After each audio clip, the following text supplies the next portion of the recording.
Hello to everyone at the March for Life. It's a pleasure to speak to you from the beautiful Oval Office. That's where we are right now, the magnificent Oval Office. And thank you for turning out once again to show your extraordinary love and compassion for the unborn.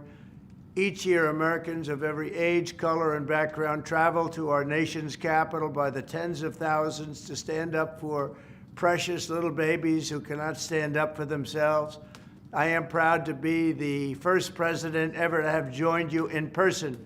As you know, this annual march started 52 years ago on the first anniversary of the disastrous ruling known as Roe v. Wade.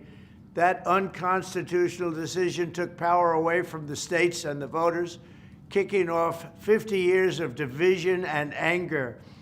But thanks to your tireless work and devotion across 5 decades, that historic wrong was set right 3 years ago. I was so proud to be a participant. 6 courageous justices of the Supreme Court of the United States returned the issue to the state legislatures and to the people where it belongs. It became a vote of the people. In my second term, we will again stand proudly for families and for life. We will protect the historic gains we have made and stop the radical Democrat push for a federal right to unlimited abortion on demand up to the moment of birth and even after birth. Think of that, after birth. And some people want that. Can you believe it? We will work to offer a loving hand to new mothers and young families, and we will support adoption and foster care. We will protect women and vulnerable children. Under my leadership, a reformed Department of Justice will finally investigate the radical left attacks on churches and crisis pregnancy centers, and we will bring perpetrators to justice. We will get them to justice one way or the other.